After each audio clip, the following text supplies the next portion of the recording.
Some people will believe, some people won't. And to tell you the truth, I don't really care. One of the biggest unanswered questions. Who created Bitcoin? Virtual currency. Bitcoin has been solved or hasn't? Hello दोस्तों, इस video में हम उस अज्ञात creator के बारे में जानेंगे जिसने दुनिया की सबसे पहली और बड़ी क्रिप्टो करेंसी की खोज की, जिसका नाम है बिटकॉइन। पिछले वीडियो में हमने बिटकॉइन के अस्तित्व में आने की बात की थी। अगर आपने वो वीडियो नहीं देखा है तो आप उसे जरूर देख लें, जिससे कि आपको सतोशी नाकामोटो को समझने में आसानी रहेगी। पिछले इतिहास की बात करें तो आज से 14 साल पहले एक अज्ञात व्यक्ति या समूह ने डिजिटल करेंसी को बनाकर दुनिया का फाइनेंशियल स्ट्रक्चर ही बदल डाला। ये है बिटकॉइन। ये एक डिसेंट्रलाइज्ड करेंसी का रूप है जो कि ब्लॉकचेन नामक क्रांतिकारी टेक्निक पर काम करती है। ये टेक्निक सरकारी कंट्रोल और उनके इंटरफेरेंस से बाहर है और हमें सेफ और ट्रांसपेरेंट लेन देन की सुविधा देती है। समय के साथ बिटकॉइन यूजर्स में बढ़ोतरी हुई है और इंस्टीट्यूशनल इन्वेस्टर्स में भी इस करेंसी ने अपनी जगह बनाई है। इस सब के चलते बिटकॉइन के मूल्यों में लगातार बढ़ोतरी हुई है और फाइनली 2021 में इसकी वैल्यू $69,000 तक पहुंची। बिटकॉइन द्वारा फ्लैट करेंसी की जगह लेने की संभावनाओं पर भी डिस्कशन जारी है और इसकी डिसेंट्रलाइज्ड नेचर के कारण ये ट्रेडिशनल करेंसी का एक अच्छा विकल्प हो सकता है। जैसे कि हम बिटकॉइन के सीक्रेट्स और उसके रहस्यमयी आविष्कारक की परतें खोल रहे हैं, एक बात तो तय है कि इस डिजिटल करेंसी ने फाइनेंस की दुनिया में क्रांति की चिंगारी सुलगा दी है और पैसे के बारे में हमारी सोच बदल गई है। पर हर किसी के मन में ये सवाल है कि ये क्रांतिकारी विचार है किसका? बिटकॉइन का निर्माता कौन है? क्या वो एक इंसान है या लोगों का एक समूह? ये सब छिपाया क्यों जा रहा है? कुछ लोग मानते हैं कि सतोशी नाकामोटो एक सदस्यों का समूह है और कुछ इसे एक ही व्यक्ति के रूप में देखते हैं। बिटकॉइन के निर्माता की सही पहचान आज भी रहस्य बनी हुई है। चलिए बिटकॉइन की दुनिया की गहराइयों में असली सतोशी नाकामोटो की खोज करते हैं। सन 2000 के शुरुआती दौर में डिजिटल करेंसी का क्रेज काफी बड़ा था। हालांकि उस समय यह करेंसी सेंट्रलाइज्ड थी, यानी इसका कंट्रोल एक स्वतंत्र इकाई जैसे कि बैंक या सरकार द्वारा किया जाता था। इसके सेंट्रलाइजेशन ने इसको हैकिंग और धोखाधड़ी के लिए असुरक्षित बना दिया, जिसके चलते लोग इसका विकल्प ढूंढने लगे और यहाँ नाम आता है सतोशी नाकामोटो का। सन 2008 में सतोशी नाकामोटो ने बिटकॉइन के कार्यक्षेत्र में bitcoin.org की स्थापना की और ये वेबसाइट बिटकॉइन के बारे में सारी जानकारी और उसको लोगों तक पहुंचाने का महत्वपूर्ण जरिया बनी। सतोशी का बिटकॉइन को खरीदने और पब्लिश करने का निर्णय एक नई डिजिटल करेंसी के रूप में उभर के आया, जो कि डिसेंट्रलाइज्ड था और ट्रांसपेरेंट था। इसी के चलते सतोशी ने 31 अक्टूबर 2008 को बिटकॉइन वेबसाइट में एक नया इजाफा किया, जिसका नाम था Bitcoin, a peer to peer electronic cash system. इस व्हाइट पेपर डॉक्यूमेंट में बिटकॉइन के काम करने की तकनीकों का उल्लेख था, जिसमें डिसेंट्रलाइज्ड लेजर ब्लॉकचेन भी शामिल था। बिटकॉइन नेटवर्क औपचारिक रूप से द जेनेसिस ब्लॉक के रूप में 3 जनवरी 2009 को एग्जिस्टेंस में आया, जो कि बिटकॉइन की पहली ब्लॉकचेन प्रक्रिया थी। इससे यह साबित हुआ कि सतोशी का आविष्कार वास्तविक होने के साथ साथ फाइनेंशियल प्रॉब्लम्स का भी समाधान था।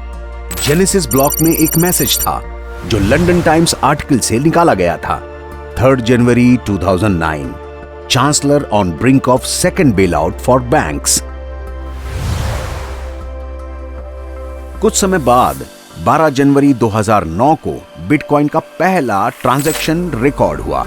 सतोशी ने 10 बिटकॉइंस हेल फिनी, जो कि एक प्रोग्रामर थे और बिटकॉइन के फॉलोअर थे, को भेजा। इस साधारण सी शुरुआत ने डिजिटल करेंसी की दुनिया के दरवाजे खोल दिए। बिटकॉइन का पहला ट्रांजैक्शन वास्तविक करेंसी की दुनिया में मील का पत्थर साबित हुआ और ये संभव हो पाया जेनेसिस ब्लॉक के व्हाइट पेपर कॉन्सेप्ट से। अगले कुछ महीनों में सतोशी बिटकॉइन डिस्कशन फोरम का एक रेगुलर हिस्सा बन गए, जहां पर बिटकॉइन के डेवलपमेंट पर उनके प्रशंसकों में डिस्कशंस होते रहे। इन डिस्कशंस के जरिए बिटकॉइन के फ्यूचर प्लान्स की रूपरेखा बनी।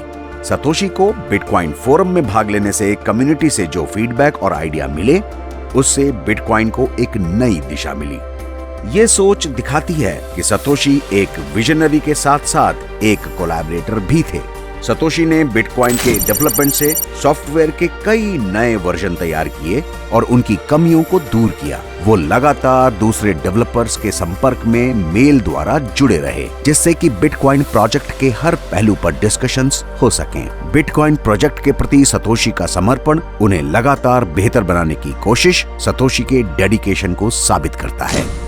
लेकिन अचानक 13 दिसंबर 2010 को अपना आखिरी पोस्ट ऑन बिटकॉइन फोरम के बाद से सतोशी नाकामोतो दुनिया की नजरों से गायब हो गए।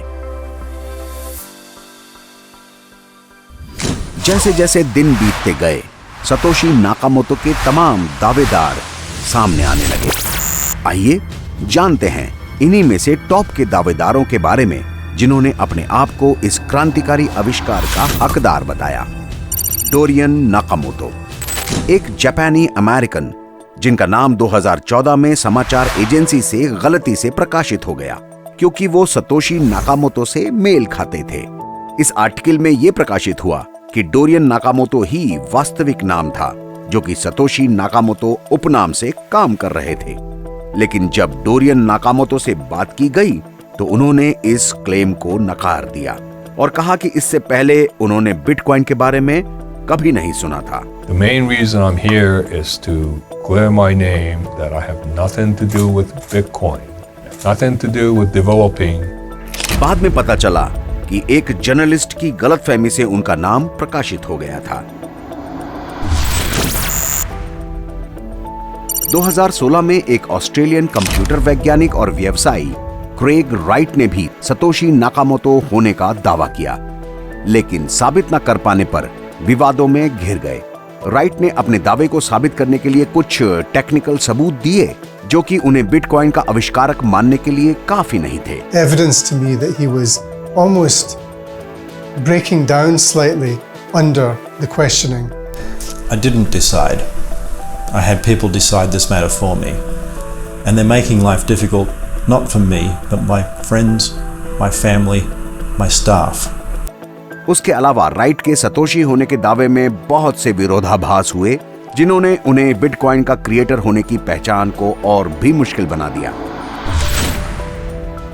निक साबो, एक कंप्यूटर वैज्ञानिक और क्रिप्टोग्राफर जिन्हें स्मार्ट कॉन्ट्रैक्ट्स और डिजिटल करेंसी की दुनिया का गॉड फादर यानी कि ईसा मसीह ही कहा जाता है। इन्होंने 1990 के दशक में स्मार्ट कॉन्ट्रैक्ट्स के कॉन्सेप्ट्स और अनेक इंक्रिप्शंस और सुरक्षा प्रणाली के डेवलपमेंट के लिए काम किया।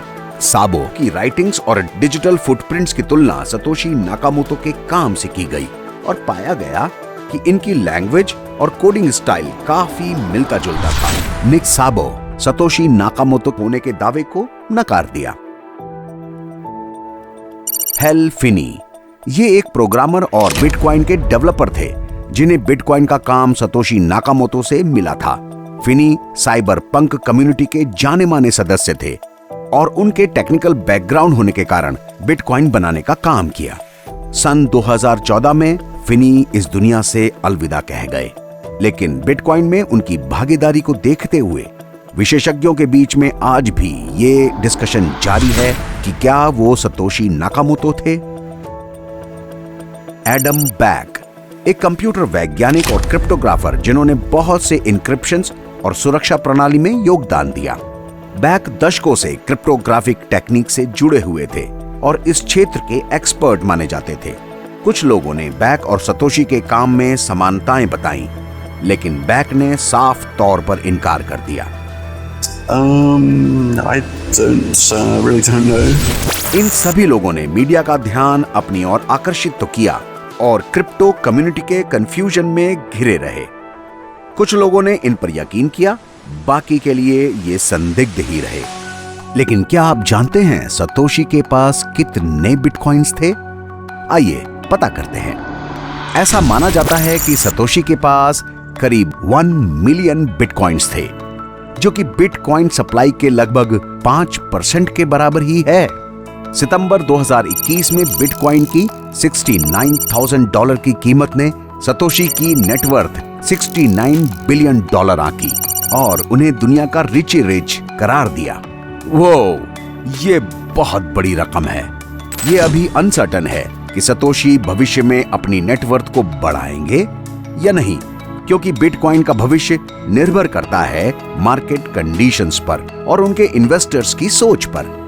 और आगे ये भी बताना जरूरी है कि सतोशी एक अकेले इंसान हैं या समूह, इसलिए उनकी वर्थ का अनुमान लगाना मुश्किल है। क्या आपको लगता है कि सतोशी दुनिया के सबसे अमीर आदमी होंगे? अगर बिटकॉइन की क्वांटिटी या वैल्यू $114,000 पर बिटकॉइन हुई तो बाकी सारी चीजें बराबर रखते हुए मुमकिन है कि सतोशी ही इस दुनिया के सबसे अमीर इंसान होंगे। लेकिन ये बहुत अमेजिंग होगा इस बात का अनुमान लगाना कि इस डिसेंट्रलाइज्ड करेंसी का फाइनेंशियल दुनिया पर क्या और कितना प्रभाव होगा। केवल समय ही बताएगा कि बिटकॉइन की कीमतें कितनी ऊपर जाएंगी। लेकिन एक बात तो तय है कि अब ये टेक्नोलॉजी हमारे बीच रहने वाली है। आपका क्या सोचना है इस बारे में? क्या सतोशी दुनिया के सबसे अमीर इंसान या समूह बन पाएंगे? और क्या बिटकॉइन उन्नति की शिखरों को छू पाएगा? नीचे अपने कमेंट्स देकर हमें बताएं। अगर ये वीडियो आपको अच्छा लगा हो तो लाइक बटन हिट करें और अपने दोस्तों के साथ इसको शेयर करें। इसी तरह के और वीडियोस देखने के लिए कॉइनपीडिया यूट्यूब चैनल को सब्सक्राइब करना ना भूलें। इस वीडियो को देखने के लिए आपका धन्यवाद।